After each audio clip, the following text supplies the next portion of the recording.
Hello, everyone. Danielle Z here, MFT in the making, motivator, and mental health maven. And today I'm going to be talking about depression. I will share with you that I have definitely had my fair share of depressive episodes in my life. As many of you know, my mother passed away when I was in my mid 20s, and she was very ill prior to that. And that really caused a lot of anxiety in my family system, within myself. And I will say for me personally, um, I know that my depression is triggered by um, a heightened state of anxiety. So, for instance, I know if I'm anxious for a certain period of time or in what I call survival mode, that fight or flight response for a significant amount of time, a depressive episode is just kind of on its way. Um, and that's just something that I've learned about my body. Depression and anxiety live in the same part of the brain, so they are connected. They're kind of like cousins, I say. So that's why those two disorders kind of go hand in hand. Um, I want to also tell everybody there is no shame in experiencing depression. Life is hard. We go through ups and downs. There are many things in life that we need to navigate that, um, could cause depression. So for me, some of the signs and symptoms of depression are definitely loss of interest, just overall, just like sadness, feelings of hopelessness. That's a big one for me. When I don't feel like motivated. Um, it's definitely my sleep is disrupted. I will say that's another telltale sign for me. My sleep gets disrupted. Also appetite, whether it's eating too much or too less. I tend to with my when I'm in a depressive episode, um, I tend to eat less. There could be other symptoms that you experience. Um, of course, emotional things like emptiness or irritability. Cognitive is huge. You might be forgetting things. You might have trouble concentrating. You might be experiencing a lot of brain fog. I know that's a really common symptom of depression that people talk about. And the one thing that I will say about depression, is that unfortunately, depressive symptoms like, um, just isolating. That's one of the things I know too. They feed off each other and they make the depression worse. So what do I mean by that? So for instance, when you're feeling depressed, you definitely want to isolate and you don't want to be around people. Um, and that just makes, unfortunately, the depression worse. It's a vicious cycle. Um, it's one of those things that, the more you withdraw, the more you isolate, the worse the depression gets. And that's what's so difficult with dealing with depression is that, as I said, the symptoms feed off of each other. There's a lot of different types of depression. Personally, I was actually diagnosed with major depressive disorder, which is pretty much like a two, they say in the DSM-5, which is the diagnostic manual for diagnosing mental health conditions.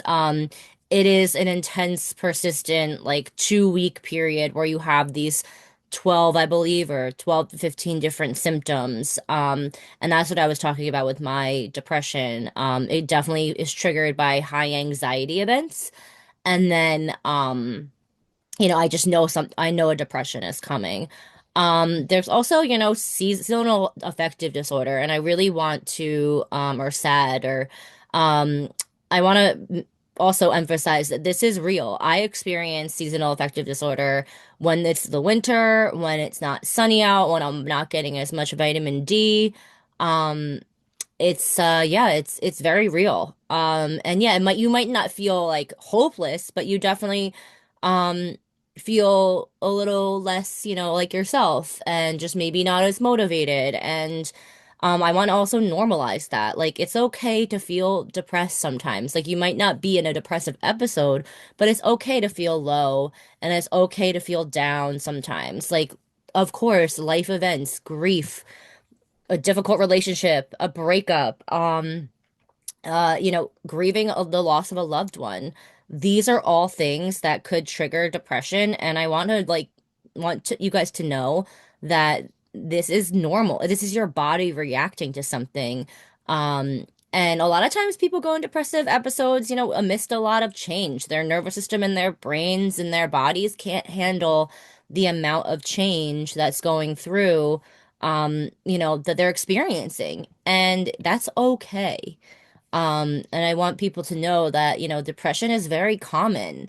There's a lot of people struggle with depression. It's not just, um, I want to just give a voice to it and empower people to share their stories because it's not something to be ashamed of.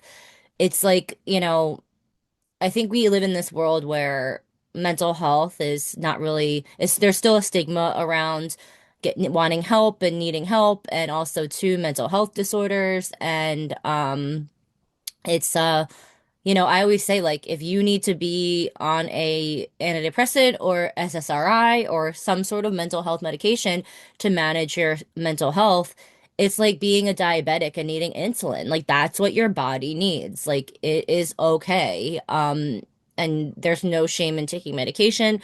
There's no shame in talking to a therapist, and that's what I would do if you are think you're experiencing some sort of depression or some sort of low point in your life. I would definitely go seek um, professional help from a mental health professional, so they could evaluate you and they could determine what is going on. Because yes, everybody has good days and bad days, but when you have more consistent bad days over good, that's when I would probably go seek therapy when it seems to be chronic. Of course, as I said, everybody has a bad day. For instance, I'm not having the best day today. But I know that I'm not depressed because I know it's just a fleeting moment, and I'll get through it. Um, Another thing about depression is that you just have extremely low energy levels. I know a lot of people when they say they're depressed, they sleep a lot. Like, they just feel like they just can't get enough sleep, and that is a big sign that you may be depressed. And the one thing I want to give everybody permission to is to get to know your body. Don't be afraid of these emotions. Don't be afraid of sadness. Sit with sadness, sit with maybe disappointment, sit with all these feelings, because as I always say, these feelings are signals. They are information that then you can use and move on with your day. Sit with them, process them, and try your best not to suppress them. Because when we suppress emotions, they get stored in our body, and then they don't get processed and they come out in either projection, they could have other physical symptoms like chronic pain. There are studies that trauma, actually impacts your physical symptoms, and that chronic pain could be a result of an unhealed trauma. And that's something I want to tell all of you as well, is that if you are experiencing depression, healing is possible. Um, you are not alone in it. So many people struggle with depression, and there is help out there.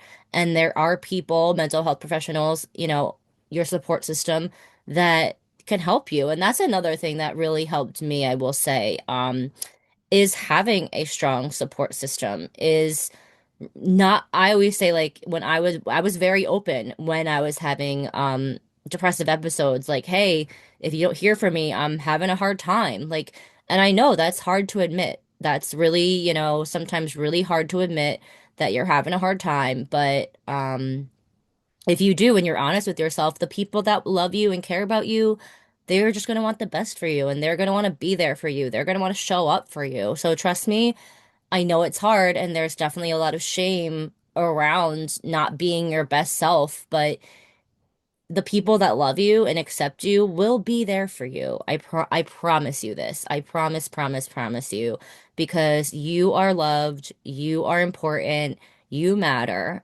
And everybody's depression stories look different. Mine, I think maybe, as I said, in my adult life, I have experienced, hmm, 3 or 4 like really bad depressive episodes. And every single one of them I've came out of. I was resilient. Yes, was it hard to get out of? Yes, did I get help? Um, but I was able to be resilient, and I was able to overcome them because I know how to heal. I have a support system. I am so lucky that I have people that love me. I have resources around me. But also too, I did not shame myself. I did not say, "Oh, Danielle, this is your fault. It was just my body reacting to something." That's it. And that's what I want to impart on you is that depression is just a symptom of something going on in your life. As I said, a lot of times depression is attached to, you know, a loss, as I said, a very traumatic event. Just something something triggers it. And sometimes, yeah, like people are just prone to be a little bit more depressed, and that is okay too. So I want you to know you're not alone.